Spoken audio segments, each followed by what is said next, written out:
How do you navigate life's biggest dilemmas? You know, those moments where you feel just completely torn. Yeah, between maybe duty and what you really want. Exactly. Or just how do you find any kind of like real peace when everything feels chaotic? These are questions people have wrestled with forever, really. And today, we're diving deep into a text that tackles exactly that, the Bhagavad Gita. One of the most revered spiritual texts out there. Absolutely. We've been looking at some fantastic translations and commentaries. S. Radhakrishnan, Ramananda Prasad, also in addition edited by Ashoka Kaushik. Good sources. Yeah, and our goal here is to give you a shortcut, really, a way into the Gita's core wisdom, maybe some surprising bits, and how you can actually use its insights when you're facing those tough decisions, big or small. Okay, so let's set the scene. Picture this. Ancient India, maybe around 3100 BCE, there's this huge battlefield near where New Delhi is today. Right, and two massive armies are facing off. It's a civil war. And right in the middle, in a chariot, you have Arjuna. He's this incredible warrior. And his charioteer is Lord Krishna. But this isn't just history. The sources we looked at frame the Gita as a doctrine of universal truth. It's this conversation about navigating the battle of life. It's incredibly influential. I mean, one edition we saw was dedicated to Mahatma Gandhi. That says a lot about its impact, doesn't it? It really does. So let's get into that opening scene. The whole thing starts with Arjuna right on the brink of battle, just overcome with despair. Yeah, and compassion, too, right? He looks out and sees his own family, his friends, his teachers. People he respects, people he loves, and he realizes he has to kill them to win the war. Oof. That's the core dilemma. Does he fight, do his duty as a warrior, or does he just, walk away for peace, avoid the violence? And this is where it gets really relevant for everyone listening. The universal dilemma. Exactly. Because we all face versions of this, maybe smaller scale, but still. That conflict between duty and desire, or between two difficult choices. Totally. That knot in your stomach when you have to make a hard call at work or deal with a tough family situation, it's Arjuna's struggle, just scaled differently. Right. And Krishna's very first piece of advice to Arjuna is huge. It sort of reframes everything. What does he say? He talks about self, the invisible spirit inside. He says it's eternal. It can't be destroyed. It wasn't born. It doesn't change. Right. But the physical body, that's temporary, perishable, like clothes you change out of. So the soul just gets a new body when the old one goes? That's the idea, reincarnation. So Krishna basically says, why grieve? Whether someone's living or dead, their essential self is eternal.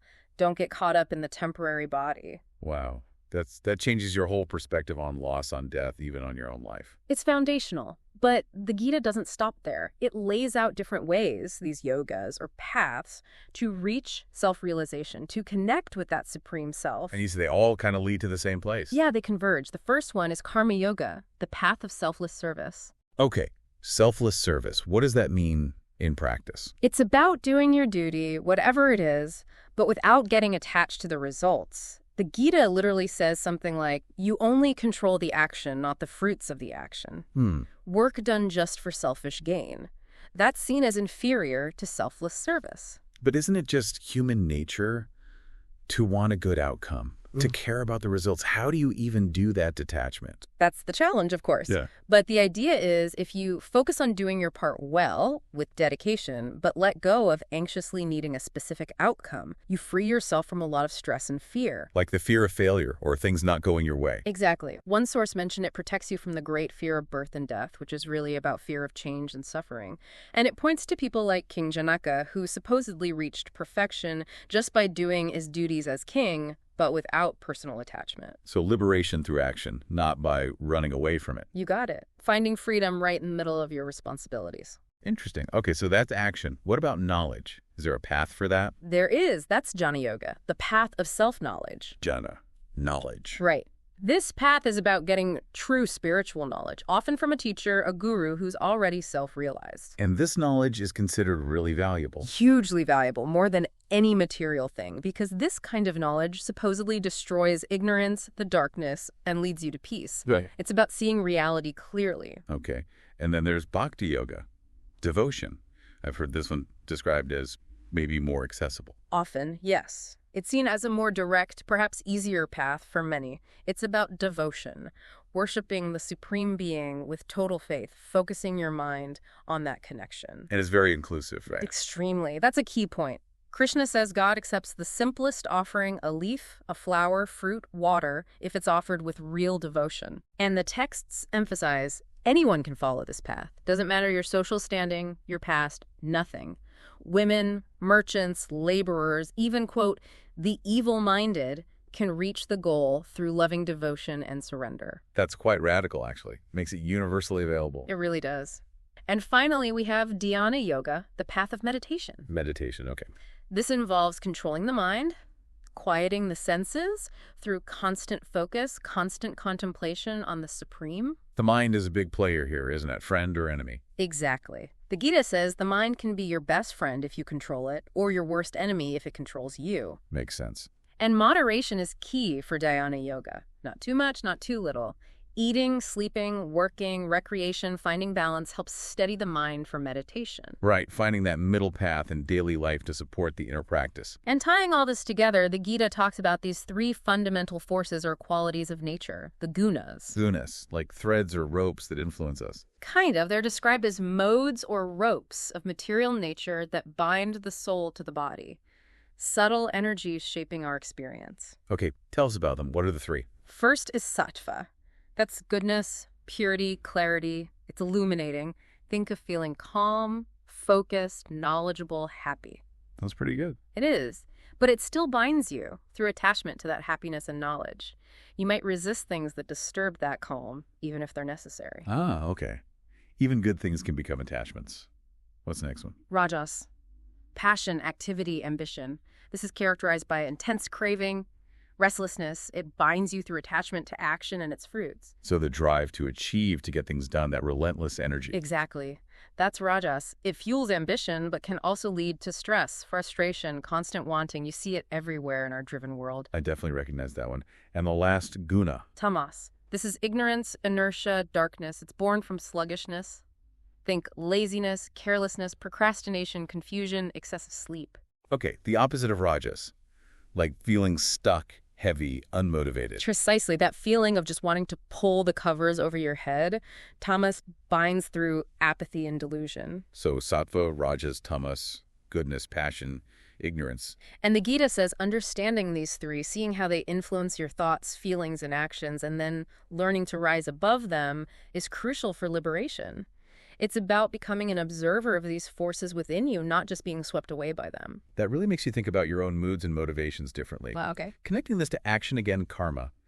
The Gita talks a lot about action, inaction, right action. It does. It gets quite nuanced. It says even actions that seem imperfect, if they align with your inherent nature, your dharma, they don't necessarily bind you if you do them without attachment to the results. Back to detachment again. Always. But this brings up the question, what does the Gita actually call sin? What really creates negative karma? Good question. What's the answer? It points specifically to lust, described as this intense, insatiable desire for material stuff, for sensual pleasure. It's born from rajas, from passion. Okay. And when that desire is blocked, it flares up as anger. So this intense desire, this lust, and also greed, these are called the three gates of hell, things to be abandoned because they lead directly to suffering and keep you bound. Wow, gates of hell. That's pretty clear. It's not just about breaking rules, but about being driven by these consuming desires. Exactly, and the consequences. The Gita is absolutely firm on the law of karma. There's no escape. As you sow, so shall you reap. Pretty much. It uses this image of human beings being like puppets of karma mounted on a machine.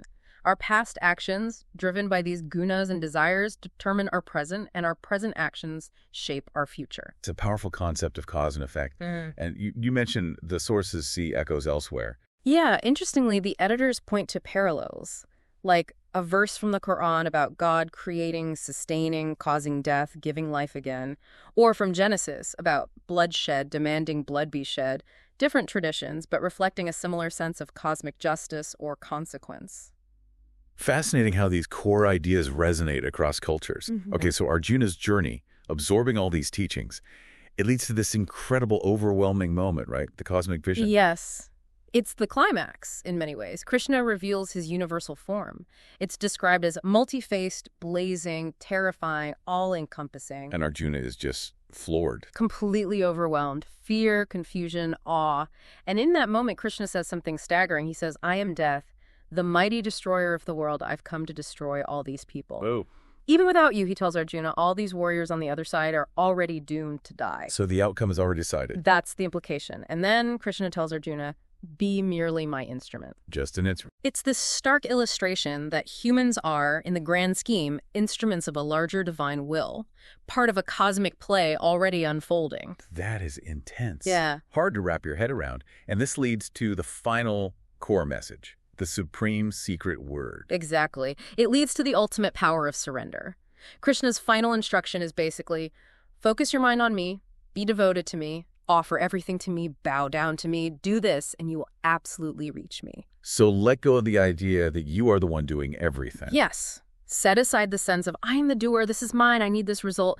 Just surrender to, or gladly accept, divine will. That's the path to liberation from sin, from the whole cycle of karma. That ultimate surrender leads to peace, the eternal abode. That's the promise. Okay, but this idea of being a divine instrument, what really strikes you about that?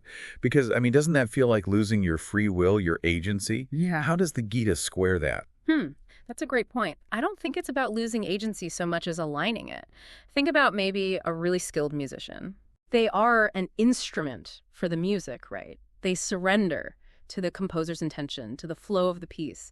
But through that surrender, through their skill and alignment, they create something beautiful, something much bigger than just themselves playing notes. Ah, I see. So it's not passive helplessness, it's active alignment. I think so. It's moving from the limited ego's desires and fears to participating in something vast and purposeful. You don't lose yourself, you find a deeper, more authentic self that's part of that cosmic rhythm. That's where the real freedom and peace come from, according to the Gita. So the Bhagavad Gita, it's incredibly deep, complex, but it seems to boil down to these powerful, maybe simple principles, whether it's through work or knowledge, devotion, meditation. All roads leading towards understanding your true nature, your connection to everything else, and finding peace right where you are. Which brings us to a final thought for you, the listener. The Gita unfolds on a battlefield. But what if the most important battle isn't out there? What if it's the one constantly happening inside your own mind, the struggle to reconcile your duties, your desires, your fears with your deeper purpose, your unique place in the grand design? What if that's the real Kurukshetra?